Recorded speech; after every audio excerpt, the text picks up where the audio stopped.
I was extremely bored one night, and bad things tend to happen when there was nothing to keep me out of trouble. I found myself down a rabbit hole looking at old or interesting websites. I think I saw the Space Jam site still up like a small internet time capsule. Seeing that had been a bit of a trip down memory lane. Through clicking random links, I found a site claiming to be a monster blind dating site. I only saw it for a second and the entire thing went down before I got a good look at it. After digging for information about it, I read that it could only be accessed at midnight. If you clicked on the link at 12:01, you may get a glance of it, but then it would go down before you could fill out a dating profile. I thought it was a cute little gimmick. There was no way it could be real. I mean, a monster dating site sounded like something my kid sister would read. But I kinda did want to see what the site looked like. The second it was up, I saw a chunky mouse cursor and blocky sidebars. That reminded me of what the internet looked like in the 90s. I can still remember the dial-up tone in my Neopets username. The next night, I found myself counting down the seconds until midnight. I refreshed the page a second after the clock rolled over.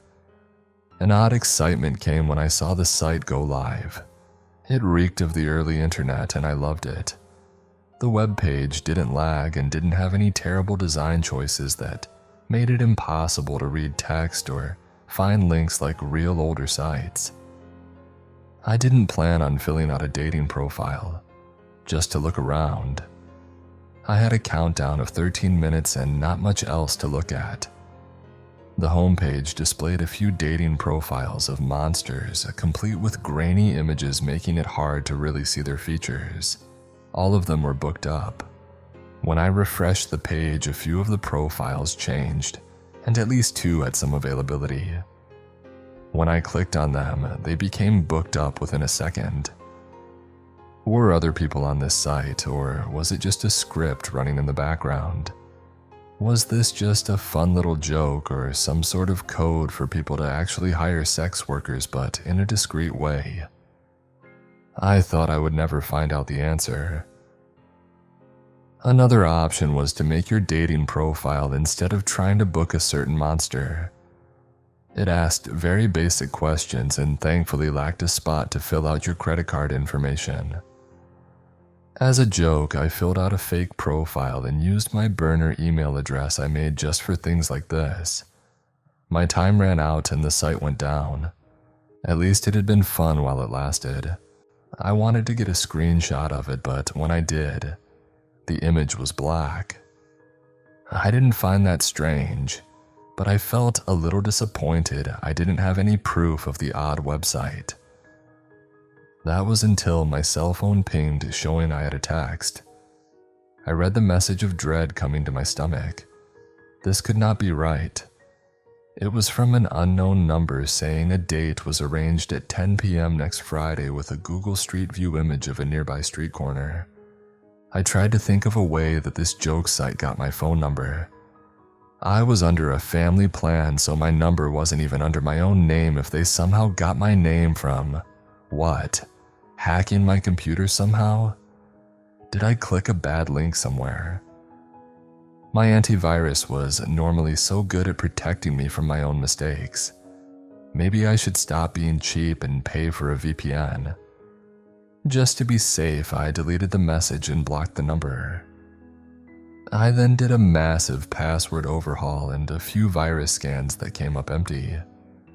I kept an eye on my bank and emails to see if anyone tried getting into my accounts to have nothing happen in the next few days. I learned my lesson that just clicking random links and going on a sketchy site wasn't worth it. I also avoided the street corner for the rest of the week. I needed to take a long way home from work but refused to be anywhere near the place. I got worried about how they got my address. Did they really have my address or just a general location and send the text to freak me out? I couldn't really do anything about it besides keeping my doors locked and an eye out for anything strange. The cops would laugh in my face if I brought this to them. I fully planned on staying on Friday night.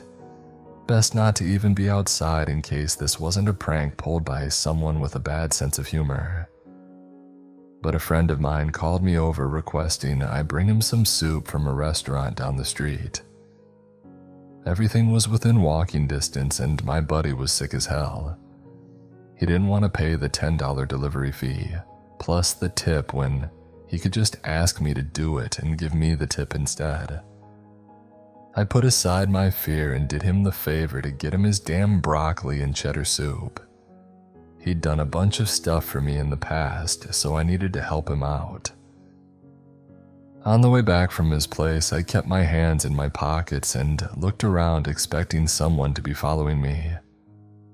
It was Friday night and almost 10. The sun has long since set and the street empty of other people. I took the long way again, still refusing to go near that street corner. My pulse rose every time I heard a sound on my walk. Only 2 blocks to go from home and I relaxed a little. I felt silly letting that sight get to me so badly. From behind, I heard some papers fluttering in the wind. Nothing strange about that, so I didn't turn around to look. If I did, I would have gotten a head start at running. "Mr. Stevens," a voice came from behind and I stopped dead in my tracks. The voice sounded paper thin and hard to hear over the other rustling sounds. I realized that papers could not be fluttering in the wind because there wasn't a breeze. Slowly, I turned only my head, trying to see the source of the voice that called my name. The street was lined with lampposts. From between 2 posts, a shape came out of the darkness and into the same light I stood under. The thing is at least 10 feet tall and long. The body was in constant motion and made of different-sized pieces of dark-stained paper. I didn't see any kind of arms or legs on the creature. Instead, it appeared to float a few inches off the ground. I darted my eyes upwards to look at the face. A large scroll hung down from the forehead attached to a massive, twisted golden horn. The paper covering most of the face had odd golden writing on it. Under the paper, I saw a pair of sunken dark eyes and a mouth that reached to each end of the face. The hair was also made up of those papers flowing outwards. They were covered with the same golden writing. We made eye contact and a smile came that showed off countless needle-pointed teeth. Yeah, no, I booked it. I wasn't going to deal with whatever this thing was. I ran down the block, my legs burning within seconds. I wished I stayed in shape, the thing following behind, easily keeping pace. The countless papers rustled with each movement and the damn thing started to laugh, making my heart nearly stop from fear. Its laughter grew, making my head get dizzy. The sound echoed off the empty road and sounded so clear, almost as if someone was clicking glasses together. My vision faded, and I found myself running the wrong way. I should have taken a left to get home, but I turned it right and towards a park. When I pulled through the brain fog, I didn't have a chance to correct myself. If I turned around, I would run right into the creature chasing me. I couldn't keep up running for much longer. My face dripped with sweat, my face red from effort. I ducked inside some trees, a part of the very small park, thankful my city even had a park like this. I slammed into a tree, panting and listening for the monster. The laughter stopped and I didn't hear the paper rustling again. Was I going crazy? There is no way that thing was real. I shook my head trying to figure out what I should do. I pulled out my phone to call for help. Even if it wasn't real, I needed someone to come down here to get me to a hospital to get my brain looked at. I stood sweating in fear, turning my body cold. My phone refused to turn on. I held down all the side buttons, forcing the phone to restart. It came back on, but the screen showed a glowing golden symbol, and not the photo of my baby sister as my lock screen. This simply could not be happening. I needed to find a person, a real person to help. I looked up through the dark trees and saw some leaves that looked a bit strange. All at once, golden writing flickered on, showing the outline of the monster wrapped around a tree, staring in my direction. I let out a scream that, in any other situation, would be embarrassing. Blinded by fear, I ran right into a tree, smashing my nose and causing it to bleed. I ran again, mind blank. I had no thoughts but to just get the hell out of there. I spilled out from the trees and into the park. The play equipment was off in the distance, but no one was in sight. I also considered trying to hide in the plastic slide, or inside the worn-out hollow plastic dinosaur that had seen better days. My feet became tangled trying to race up the hill, and I fell forward. The papers were on me at once. I rolled on my back, looking up at the creature and directly at the face inches away from my own. The eyes glittered in twisted joy at my fear. I was mistaken about this thing not having any limbs. A set of arms came from under the papers to grab my own. The ice-cold skin made my entire body crawl. I kicked my feet and more arms shot out. Soon I was pinned down to the hard ground with too many hands to count. The creature let out another ringing laugh that made me nearly pass out. I snapped back when the thing flicked out a tongue to run it over my face, tasting the blood from my nose. "I do not normally kiss on the first date, but you are a precious little thing." The monster spoke, the whispery voice causing my body to shake. "Date," I choked out, mine moving slowly. Was that damn monster dating website real? I didn't have a chance to really think about it. The face came down over my own, the flesh colder than anything else I've ever felt. The sheer cold hurt my skin. Seconds passed and the pain became bearable, and the icy feeling started to fade. The hands gripped tighter, bruising in some places. When the monster pulled away, I gasped for air, unable to do anything else. I looked up and did not like the look in that creature's eyes. It looked starving.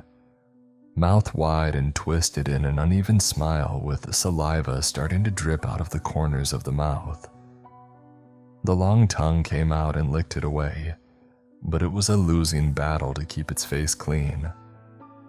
I started to worry this thing had other ideas for me besides tearing my organs out as a snack.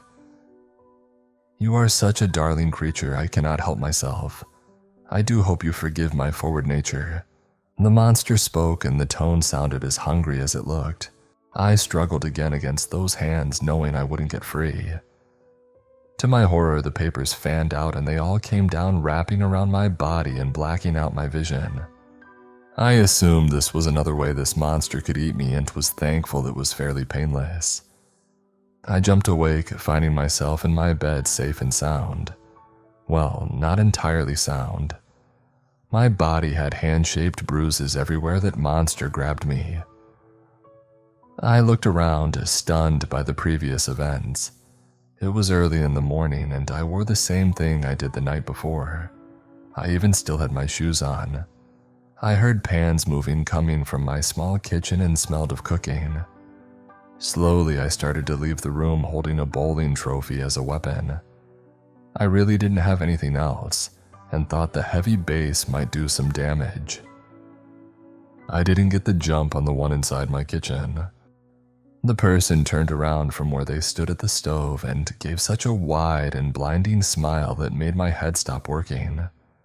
They were tall with an androgynous body. They were wearing my clothing that didn't fit on their frame. I've never seen someone with such a beautiful shade of dark skin. Every feature was perfect down to evenly arranged, pulled back long dreadlocks. "I made you some breakfast, I can't stay long. You need to buy more food, there isn't much here. Do you need money? Hang on." My mind was still in shock, leaving me unable to respond. I watched as the stranger placed some scrambled eggs on a plate and set them down on the counter. I didn't own a table and just ate at my computer desk. When the person stopped in front of me, I became so spellbound by their golden eyes that I didn't even notice they took my weapon away and placed something in my hand. I shook my head to look down to see a small pile of glittering gold pellets in my hand. No, they had a shape I recognized, and wanted to toss the gold when I saw they were human teeth of different sizes. I can turn things to gold. I had these just taking up space, so I made them useful. Get yourself something nice and don't be late for our date next Friday. Although I don't mind chasing you down. That was the most fun I've had in a while. I couldn't find my voice. I had a million questions. The first one was why they just had human teeth. With so many questions, I found it impossible to pick one to speak. This person didn't look like the monster from the night before. They didn't look like a monster at all. When a quick kiss was placed against my cheek, and I felt the cold feeling all over again, I knew who this creature was. What date this Friday? I croaked out, stunned thoughts jumbled together. Oh, you are too much. 3 more quick kisses were placed on my cheek, and if it was anyone else, it would be a cute action. The monster drew away and then quickly headed towards the door, face shining with a smile. I normally eat my partners quickly, but I'll keep you around for a bit. We'll have a great time together until I can't hold back. Without being able to stop them, the monster left through the front door with a wave. A second after, it peeked to head through to add one more thing. My name is Guild. And then they were gone again, leaving me standing in the middle of my kitchen with a handful of golden human teeth and the first breakfast someone had made for me since I was a child. I put the teeth down first and ate the eggs with some issues. My stomach turned. Somehow I'd gotten myself into a huge mess. I would need to keep seeing the nightmare of a monster for dates until it decided to eat me. My life is now to be decided by someone else. I quickly sent a text to my sister telling her I loved her in case Guild came right back for brunch. She was confused at the random message, but I figured it was long overdue. The only upside to this entire nightmare I found myself in was Guild looked cute, disguised as a human. And I suppose I didn't have to worry about money either, but I didn't want to ask Guild for gold, fearing what I may be handed next. My new relationship started with hundreds of red flags I can't do a damn thing about. Do me a favor, and if you do come across a monster dating website, don't humor it. I wish I never made that mistake. Just don't go clicking on random links online. You'll never really know where it might take you and what kind of horrible outcome it may have on your life.